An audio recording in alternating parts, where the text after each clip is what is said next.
le docteur Ake. En effet, pour nous aussi un père, parce que l'écart est donc très grand entre lui et nous.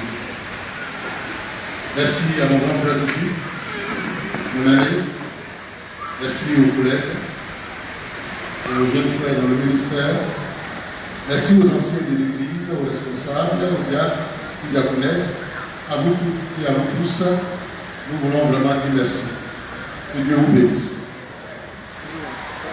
De vouloir nous associer à cette grande fête, à cette grande célébration du roi des rois, parce que c'est de cela qu'il s'agit. Nous allons nous incliner et présenter ce point aussi. Notre Dieu, notre Père, nous te bénissons. Merci pour ta fidélité, tu es vivant et tu es glorieux. De toute éternité, tu savais que ce jour-là, nous allons intervenir dans cette assemblée. Merci Seigneur.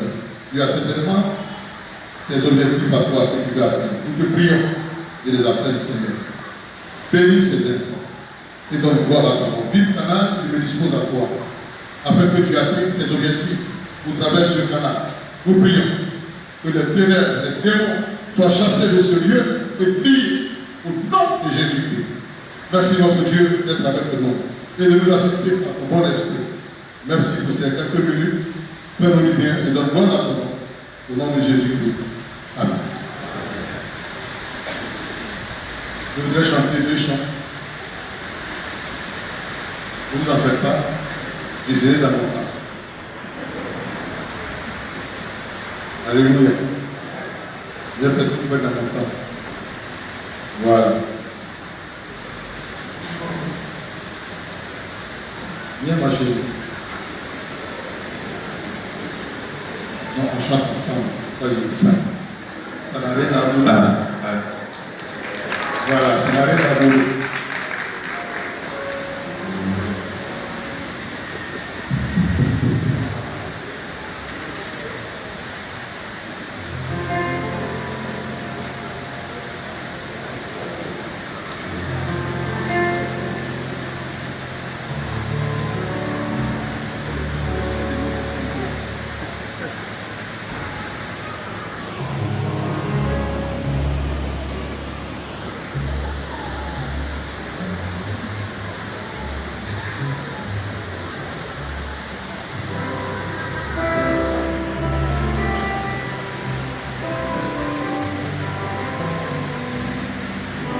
Le premier chant, il ne pas oublier les bienfaits de Dieu.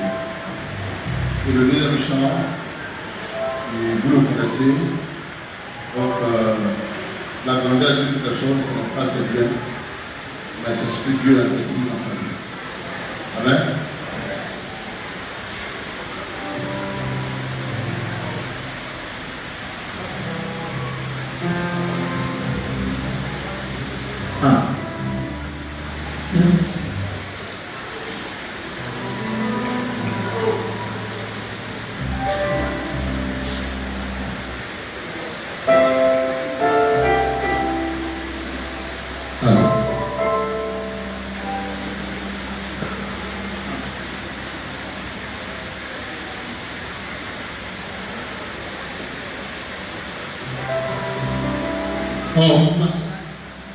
N'oublie pas les bienfaits de Dieu. Il est à moi et bénis son Saint-Nom de tout ce qui est en toi. Bénis l'Éternel, n'oublie pas ce que fait.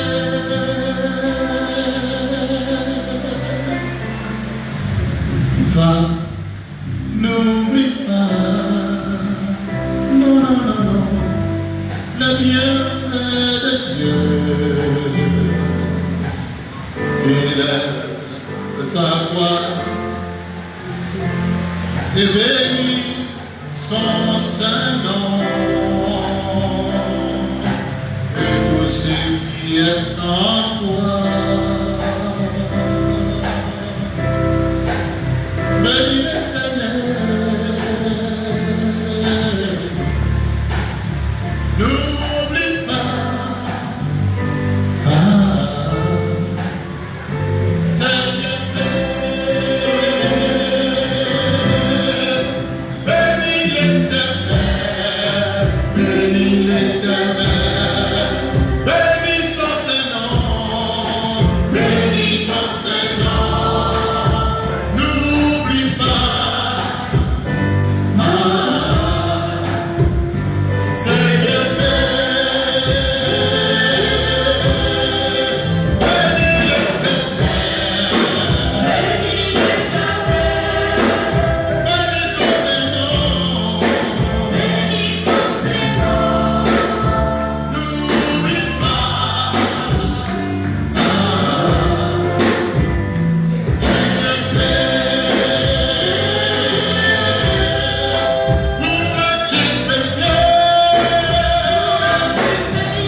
De tout ce qui peut t'avoir, elle a demandé,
7000 talents d'argent épurés pour en revêtir les travaux du bâtiment, l'or pour ce qui doit être d'or et l'argent pour ce qui doit être d'argent pour tous les travaux qu'exécuteront les ouvriers.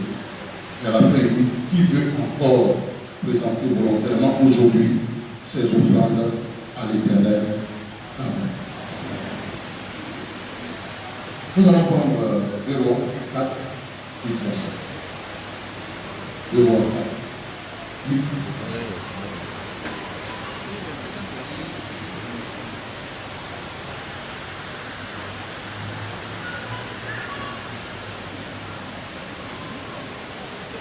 Deux Rois 4, 8, 7, je fais la lecture. Un jour, Élisée passait par Sudem, il y avait là une femme de discrétion qui le pressa d'accepter à manger. Et toutes les fois qu'il passait, il se rendait chez elle pour manger. Elle dit à son mari, voici, je sais que ce homme qui parle chez nous est un saint homme de Dieu. Faisons une petite chambre haute avec des murs, nous mettons aussi pour lui un lit, une table, un siège et un chandelier, afin qu'il s'y retire quand il viendra chez nous. Élisée étant revenu à Sudem, se retira dans la chambre haute et il coucha. Il a dit son serviteur. Après cette tsunami, Géasi l'appela et elle se présenta devant lui. Et Élisée dit à Géasi, dis-lui, voici tu nous as montré tout ce empressement, que peut-on faire pour toi?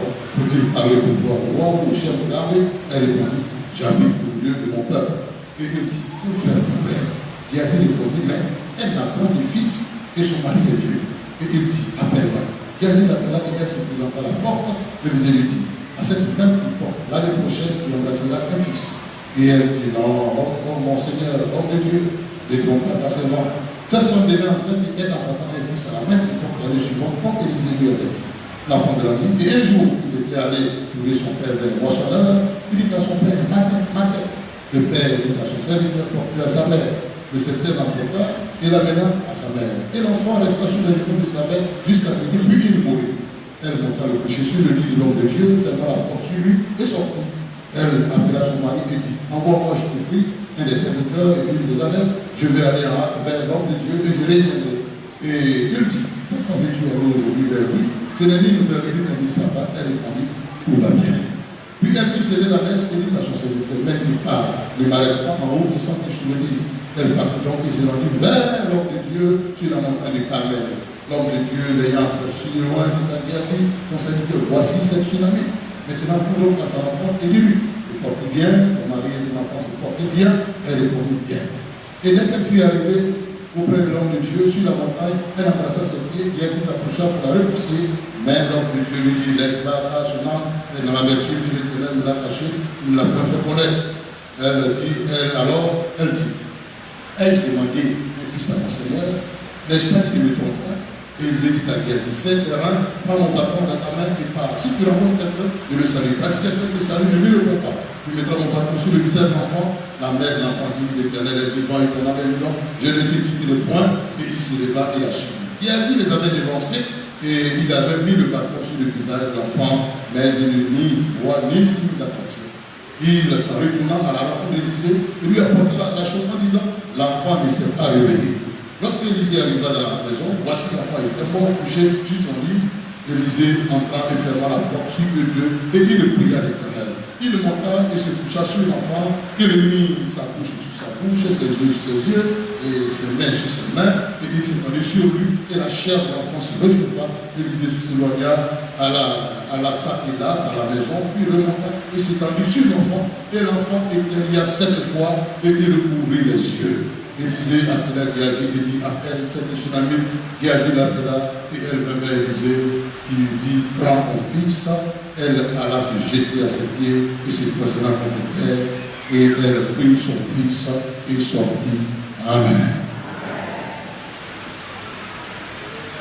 La pensée que je voudrais partager avec nous en quelques minutes s'intitule comme suit. Qui veut encore présenter volontairement aujourd'hui ses offrandes à l'Éternel? Ça vous le connaissez. En posant une action de grâce inhabituelle, ça vous le connaissez pas ça, afin que Dieu réécrive son histoire. Ça encore vous ne connaissez pas. Donc, qui veut encore aujourd'hui présenter à l'Éternel une offrande volontaire qui veut le faire en posant une action de grâce inhabituelle. Ça dit pas comme avant. Afin que Dieu réécrive son histoire. Je n'invente rien, tout est dans la Bible. Donc, on n'a pas se suivre vraiment ce point. Et qu'est-ce que Dieu nous dit encore ce matin? C'est vrai que vous devez commencer votre situation à longtemps. Moi, j'arrive à la veille peut-être. Quand on dit dimanche prochain, vous commencez. C'est ça. Donc, les sensibilisations d'aimer vont terminer par moi avant de passer aux actions complètes de ce que les gens ont fait depuis et que je suis venu faire aussi. Donc, vous savez ce que les gens font. Voilà. Mais écoutez-moi, on n'a qu'à s'écouter. Et je crois qu'on va se comprendre. Bien mes frères et sœurs, sachez qu'après le règne de Salomon, le royaume d'Israël est divisé en deux. La maison d'Israël au nord et le royaume de Juda au sud.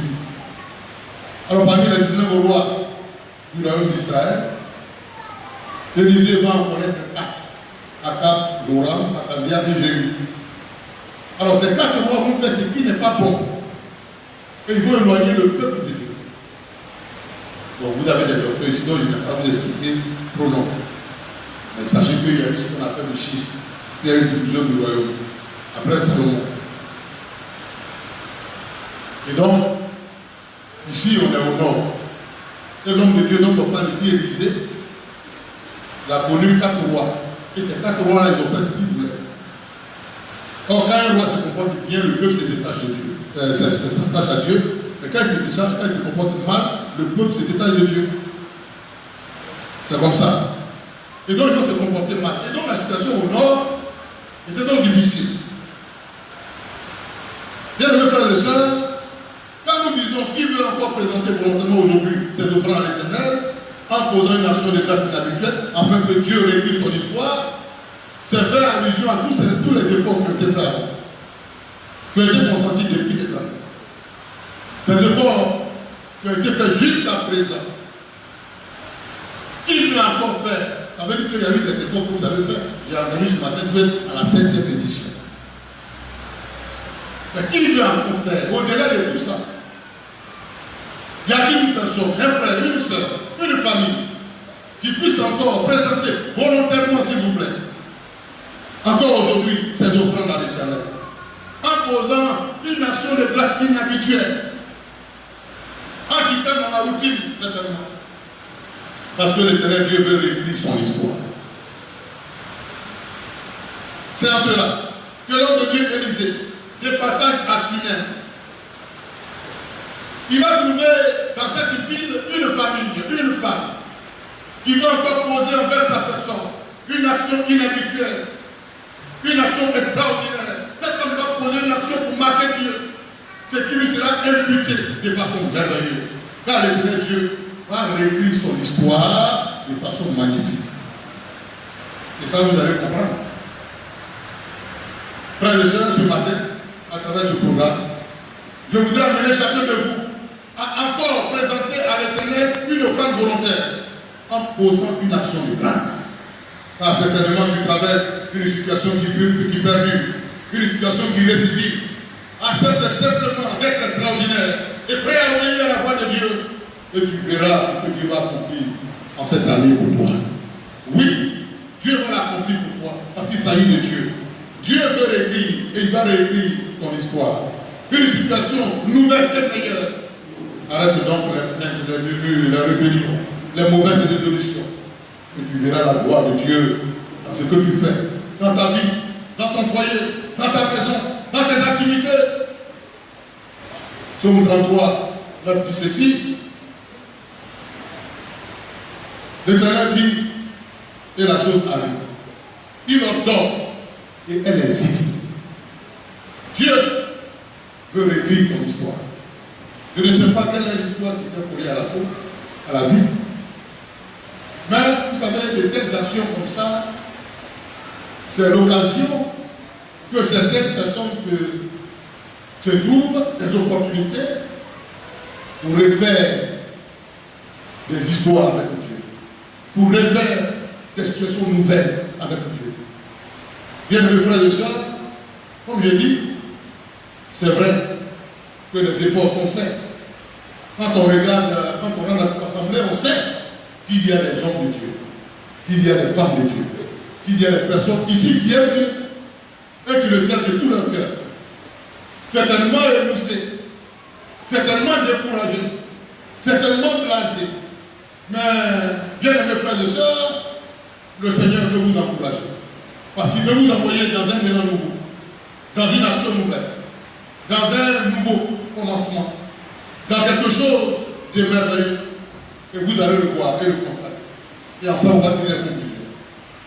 Alors, pour mieux comprendre l'action de cette femme, et plus particulièrement l'action de cette famille, nous tenterons de répondre à deux questions fondamentales. Il s'agit de comment et de pourquoi. Nous devons encore présenter volontairement aujourd'hui notre offrande à l'Éternel à une action de grâce inhabituelle, afin que Dieu réponde notre histoire. Comment et pourquoi ça doit se faire? Moi, j'ai déjà fait des actions de grâce. Quand on dit dans cette église, action de grâce, c'est moi. Je dois faire ça comment, pasteur? Pour que je puisse voir la main de Dieu. C'est important. Alors, comment devons-nous encore présenter volontairement aujourd'hui nos offrandes à l'Éternel en posant une action de grâce inhabituelle? Parce que Dieu veut écrire notre histoire. Comment ça doit se faire? La première façon, c'est en étant une personne de distinction. En étant une personne de distinction.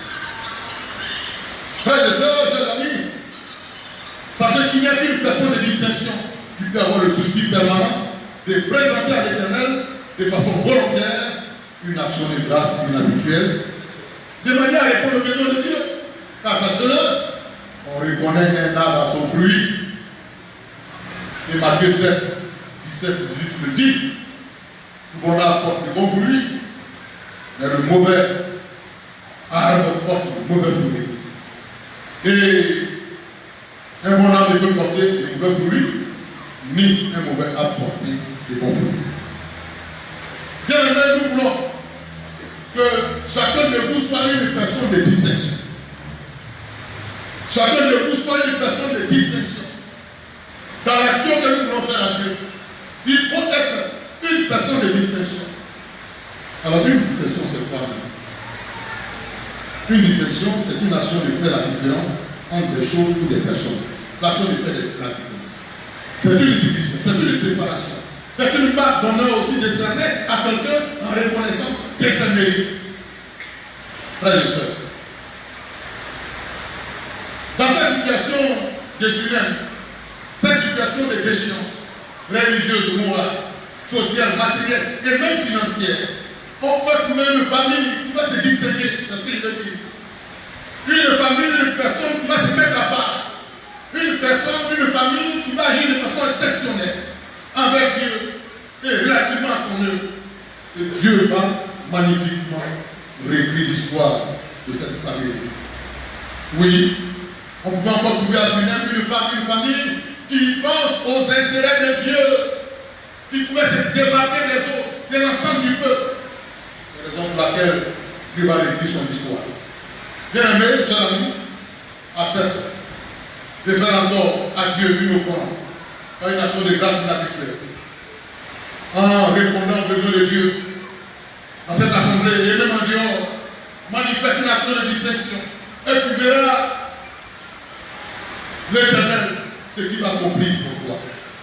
Soyons des personnes de distinction. Vous savez, quand on prépare de telles actions, il y a toujours des sambalins et des copigeants qui se lèvent pour décourager, pour dire ce qu'ils ont envie de dire. Mais je voudrais vous encourager, chers frères, chers sœurs, de regarder au Seigneur qui veut faire quelque chose de meilleur et de nouveau avec vous. Démarquez-vous, s'il vous plaît. Démarquez-vous, car nous sommes des personnes de distinction par la vie de Christ que nous avons reçue. Voyez dans Lévitique 20, verset 6. L'Éternel dit, vous serez saints pour moi, car je suis saint, moi l'Éternel. Je vous ai séparé des peuples afin que vous soyez à moi.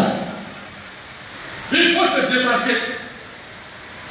Il faut être une personne de distinction dans sa vie, dans ses rapports, dans ses relations. Il faut se distinguer. Je ne parle pas des gens qui se distinguent de façon négative. Quand on va à droite, non, moi je ne vais pas à droite, il faut qu'il parte à gauche. Il faut qu'on sache que c'est moi. Ce n'est pas de ça que je parle. Je parle de ces personnes conscientes de l'œuvre de Dieu et qui sont prêtes à agir de façon merveilleuse envers Dieu. Parce que le Seigneur les a distingués.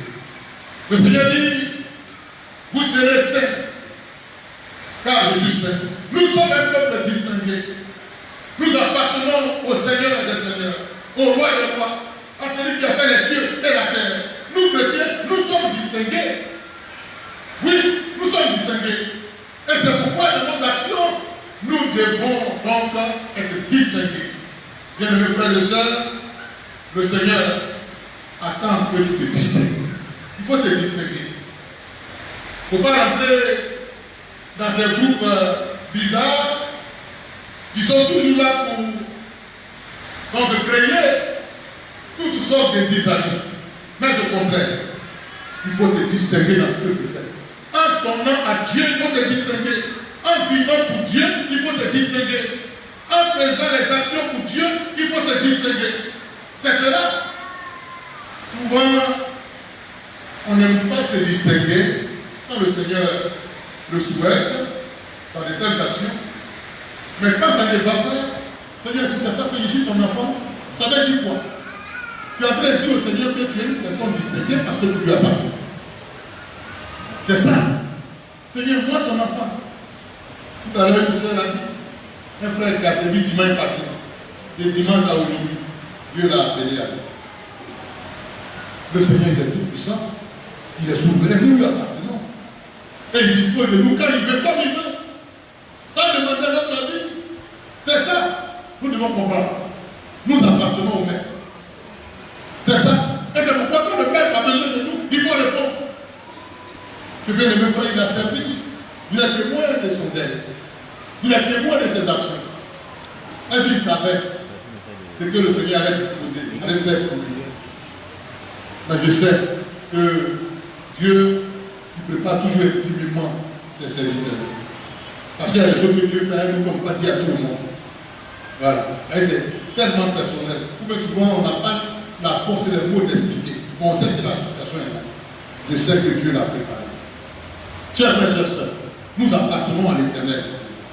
Et c'est pourquoi, quand le Seigneur a besoin de lui, quoi, il ne faut pas faire des grèves inutiles. Oui, il ne faut pas faire des grèves inutiles. Parce que souvent, nous les chrétiens, le Seigneur a besoin qu'on se glisse dans ce que nous faisons. Souvent, c'est compliqué. Mais bien, mes frères et sœurs, le Seigneur voudrait que tu sois une personne de distinction.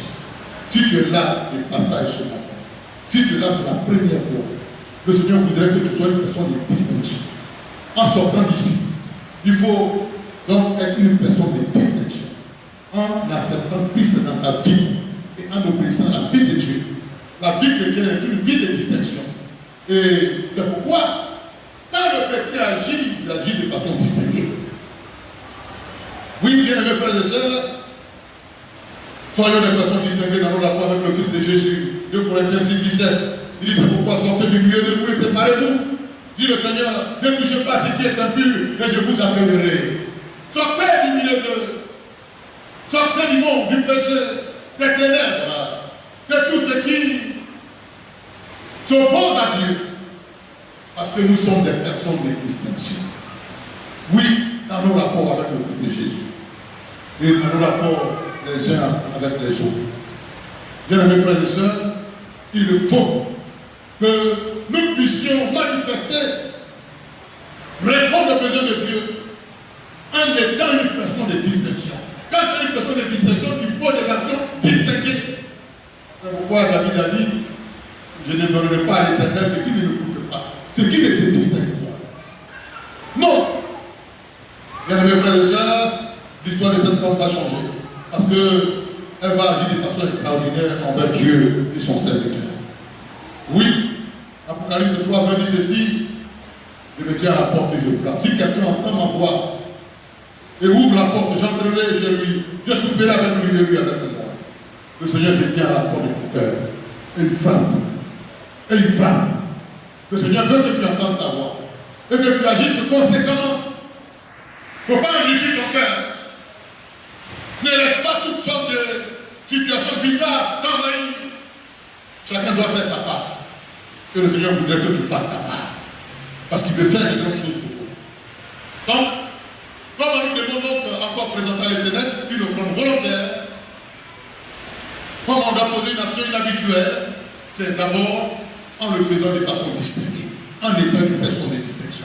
Deuxième réponse que je vous donne, c'est donc en permettant à Dieu de se révéler à notre cœur.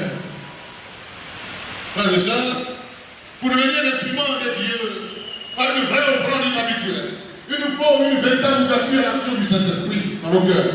Il faut que l'Esprit Saint, l'Esprit de Dieu, se révèle au cœur pour qu'il manifeste les actions nécessaires à l'œuvre de Dieu.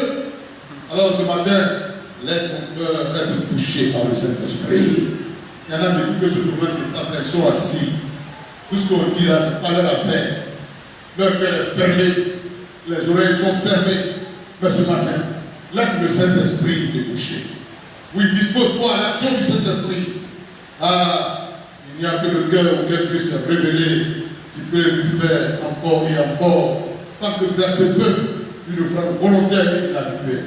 Oui, il n'y a qu'un tel cœur qui peut agir positivement à la paix de Dieu. Vous voyez, l'homme de Dieu, quand il est arrivé à Sunem, le verset 9 dit, la femme, elle a dit à son mari, voici, je sais que cet homme qui bat tous les genoux était cet homme de Dieu. Elle dit, je sais. Mais qui lui a montré ça? C'est le Saint-Esprit qui a donc ouvert son cœur pour qu'elle comprenne. Est-ce que Dieu peut ouvrir ton cœur à son esprit? Pourquoi tu comprends que ce programme est un programme divin qui prévoit qu'il y a Dieu dans ce programme, qui peut comprendre l'importance et la nécessité d'apporter des offrandes extraordinaires, exceptionnelles à Dieu en vue de l'avancement de son œuvre. Bien, mes frères et sœurs, je dis toujours que le meilleur secteur d'investissement, c'est l'œuvre de Dieu. Souvent, les gens, certains amis, les PME, le font de façon bizarre. C'est ça qui nous dérange souvent. Les PME, c'est les petites et moyennes églises. Ils le font de façon bizarre.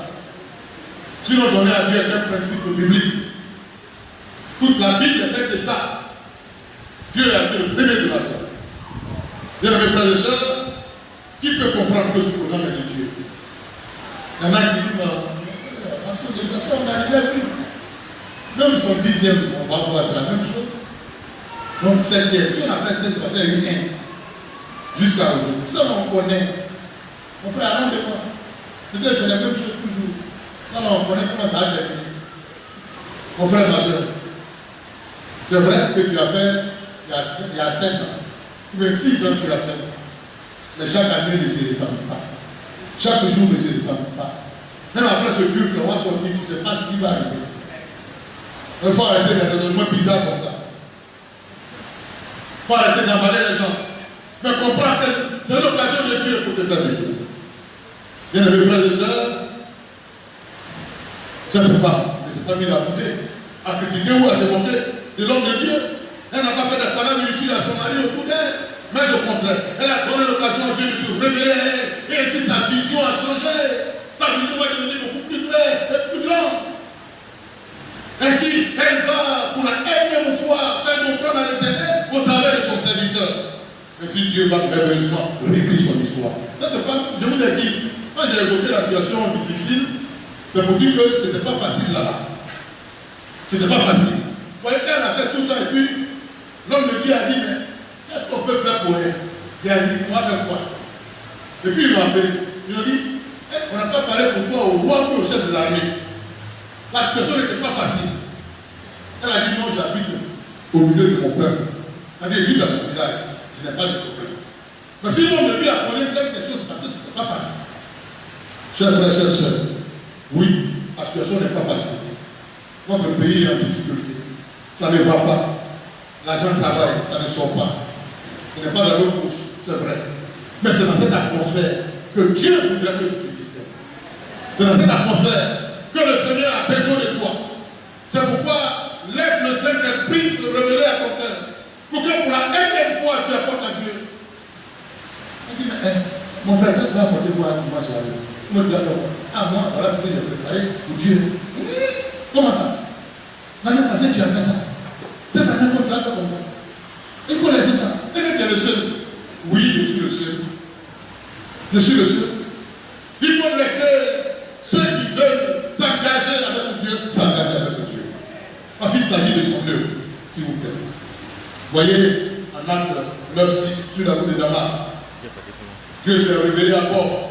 Alors que Paul allait pour attraper les chrétiens, les mettre en prison, les frapper. Mais il va rencontrer Jésus-Christ, qui va se révéler à lui. Et tremblant, il est tombé, il a dit, Seigneur, que veux-tu que je fasse? Oui, quand Dieu se révèle à un cœur, il demande à Dieu, que veux-tu que je fasse? Il dit, comment je vais faire ceci? Mais il fait ce que Dieu lui demande de faire. Est-ce que Dieu s'est révélé à ton cœur? Est-ce que Dieu ne s'est pas révélé à ton cœur? Est-ce que tu n'es pas en train de lutter? Est-ce que tu n'es pas en train de faire parler autour de toi? Laisse le Saint-Esprit se révéler à toi. Et obéir à la voix de Dieu. Et tu verras la gloire de Dieu. Pourquoi regarder à l'homme? Car l'homme il est l'homme. Mais il faut regarder à Dieu qui t'a pris. Car c'est Jésus-Christ qui est mort pour nous. C'est lui qui a versé son sang pour toi et pour moi. Et c'est lui que nous devons servir. Ésaïe 6:1. Vous avez dit l'année de la mort du roi Osias, j'ai vu le Seigneur assis sur un trône très élevé. Et les pans de sa robe remplissaient de gloire. Je veux dire que les absences de nos yeux tombent. Oui, bien mes frères et sœurs.